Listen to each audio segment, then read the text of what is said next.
Welcome back to a new video. আজকের এই ভিডিওটাতে আমি তোমাদের সাথে আলোচনা করব এমবিএ কোর্স নিয়ে।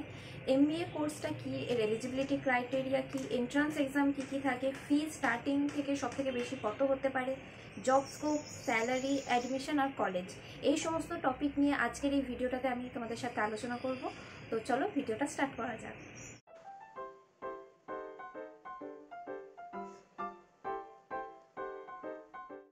তো ফার্স্টেই আসি এমবিএ কোর্সটা কি। অ্যাকচুয়ালি এমবিএ হচ্ছে একটা 2 বছরের মাস্টার্স কোর্স। এটাতে বিজনেস অ্যাডমিনিস্ট্রেশন, বিজনেস রিলেটেড তোমাদেরকে শিক্ষা দেওয়া হয়, যেটা করার পর তোমরা অবভিয়াসলি প্রাইভেট কোম্পানিতেই জব পাবে। এমবিএ করে কিন্তু গভর্নমেন্টের জন্য না, এটা পুরো মানে যা প্রাইভেট কোম্পানি আছে সেই সমস্ত জায়গাতে তোমরা চাকরি পাবে। এলিজিবিলিটি ক্রাইটেরিয়া, অনেকের মাথায় এটা থাকে যে এমবিএ এলিজিবিলিটি ক্রাইটেরিয়া হয়তো বিবিএ করতে হবে বা সায়েন্স ব্যাকগ্রাউন্ড থাকতে হবে, এরকম কিন্তু কিছু না। যারা গ্র্যাজুয়েটেড, যে কোনো জায়গা থেকে গ্র্যাজুয়েটেড হলেই, ব্যাচেলার ডিগ্রি গ্র্যাজুয়েশনের সার্টিফিকেট থাকলেই তারা কিন্তু এমবিএর জন্য এলিজিবল। এবার কিছু কিছু কলেজ আছে যেখানে এলিজিবিলিটি ক্রাইটেরিয়া হচ্ছে এন্ট্রান্স এক্সাম। সেটা কলেজের নিজস্ব এক্সাম হতেও পারে বা সেটা ছাড়াও যে আরও এক্সাম হয় বাইরে, যেমন ক্যাট, জ্যাট, ম্যাট, এই ধরনের এক্সামের দ্বারাও কিন্তু তারা অ্যাডমিশন নেয়। তো এলিজিবিলিটি ক্রাইটেরিয়া তো গ্র্যাজুয়েটেড, এটা তো ম্যান্ডেটারি সব জায়গাতেই। বা এবার কলেজের ওপর ডিপেন্ড করছে তারা এন্ট্রান্স এক্সাম নেবে কি নেবে না। অনেক কলেজ এখন হয়ে গেছে যারা এন্ট্রান্স এক্সাম নেয় না, শুধুমাত্র গ্র্যাজুয়েশন সার্টিফিকেট দেখেই তারা অ্যাডমিশন নিয়ে নেয়। এবার হচ্ছে এন্ট্রান্স এক্সাম, যেটা আমি তোমাদেরকে এখনই বললাম। কিছু কিছু কলেজ আছে যেগুলো এন্ট্রান্স এক্সাম নিজে থেকে নেয়, মানে নিজস্ব কলেজের এক্সাম। বা কিছু কিছু কলেজ আছে যারা যেই এমবিএর এন্ট্রান্স এক্সামগুলো হয়, যেমন ক্যাট, ম্যাট, জ্যাট, এই সব দেখে অ্যাডমিশন নেয়। আবার কিছু কলেজ আছে যেগুলো ডাইরেক্ট অ্যাডমিশন নিয়ে নেয়। তো এটাই হচ্ছে এন্ট্রান্সের ব্যাপার। ফিজ, এমবিএর সব থেকে বড় যেটা আমার মনে হয় যে সবথেকে প্রবলেম, সেটা হচ্ছে এমবিএ কোর্সের ফিজ ভীষণ হাই। মিনিমাম হচ্ছে 5 লাখ, 5 লাখ টাকা হচ্ছে মিনিমাম। তারপরে এবার এটা বাড়তে থাকে, হাইস্ট 10, 12, 20, আইআইএম যেগুলো আছে সেগুলো তো 20 লাখের ওপরে ফিজ। তা এমবিএ যারা করে বেশিরভাগ 99% সবাই লোন নিয়েই করে। খুব কম জনই আমি দেখেছি যারা হয়তো ফুল পেমেন্ট করে এমবিএ করছে, বেশিরভাগ সবাই লোন নিয়েই করে, কারণ এত টাকা একবারে দেওয়া সম্ভব না।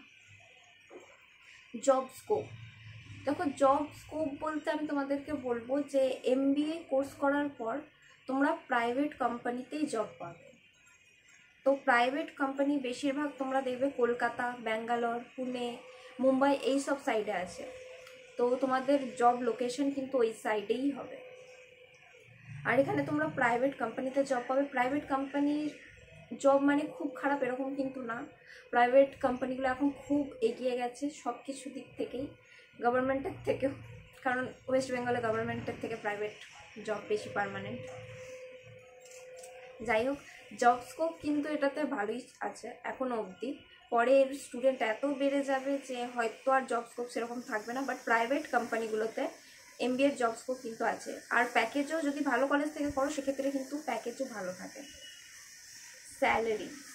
স্যালারির কোনো ঠিক নেই, মিনিমামও হতে পারে, ম্যাক্সিমামও হতে পারে।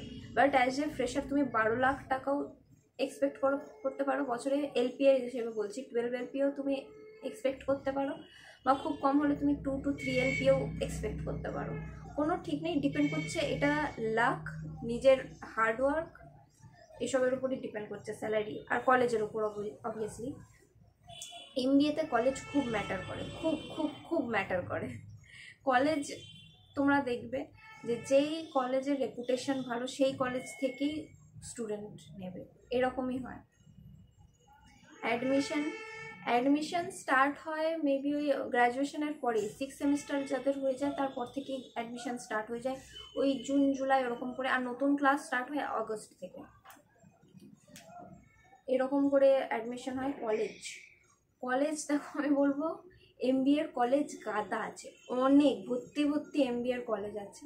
তো এরপর তোমাদের উপর ডিপেন্ড করছে সমস্ত কিছু, দেখো কোনটা তোমাদের ভালো হয়, কোনটার ফি স্ট্রাকচার তোমাদের ঠিকঠাক লাগে। কারণ যদি লোন নিয়েও পড়ো, পরবর্তীকালে সেটা কিন্তু তোমাদেরকেই শোধ করতে হবে, মানে শোধ করতে হবে প্লাস সুদও দিতে হবে ইন্টারেস্ট সহ। যদি 6 লাখ টাকার একটা লোন নাও, সেটাতে যদি 9 to 10% ইন্টারেস্ট হয় 5 বছরের জন্য, তোমাকে মোটামুটি টাকাটা ফেরত দিতে হবে 12 লাখের মতো। হোম লোন আর এডুকেশন লোন এরকমই হয়। তো ভেবে চিনতে অবভিয়াসলি ডিসিশন নাও। আর আজকের ভিডিওটা এইটুকুই।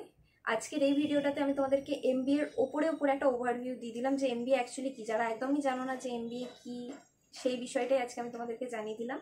আজকের ভিডিওটাতে আমি তোমাদের সাথে এলিজিবিলিটি ক্রাইটেরিয়া নিয়ে আলোচনা করলাম, এমবিএ জিনিসটা কী সেটা নিয়ে আলোচনা করলাম, ফি স্ট্রাকচার, কলকাতাতে জব স্কোপ, কলকাতার বাইরেতেও জব স্কোপ, এই সমস্ত বিষয়ে স্যালারি কত হতে পারে। আমি এই সমস্ত বিষয়গুলো নিয়ে আলাদা করেও একটা ভিডিও বানাবো, বাট আজকের এই ভিডিওটা আমি শুধুমাত্র একটা ভিডিওতেই আমি তোমাদের একটা ওভারভিউ দেওয়ার জন্য ছোট ছোট করে একটু করে বুঝিয়ে দিয়েছি। আশা করি তোমরা যারা কিচ্ছুই জানো না এমবিএ সম্পর্কে, তারা এই ভিডিওটা দেখে একটা আইডিয়া অ্যাটলিস্ট পেয়েছো ওপর থেকে হলেও। এই সমস্ত জিনিস নিয়ে আলোচনা করলাম। তোমাদের যদি কোনো কোয়ারিজ থাকে বা কোনো টপিক এমন থাকে যেটা তোমরা চাও যে আমি সেটা বিষয়ে কথা বলি, সেটা কভার করি, তো অবশ্যই তোমরা আমাকে কমেন্টে জানাতে পারো। আমি অবশ্যই তোমাদের রিকোয়েস্টটা রাখবো, সেই বিষয়ে ভিডিও বানাবো। আর যদি তোমাদের কোনো ছোটোখাটো কোয়েশ্চেন থাকে তো অবশ্যই সেটা কমেন্ট করতে পারো, আমি অবশ্যই রিপ্লাই করে দেবো। তো আজকের ভিডিওটা এইটুকুই গাইস, টাটা, দেখা হচ্ছে পরের ভিডিওতে।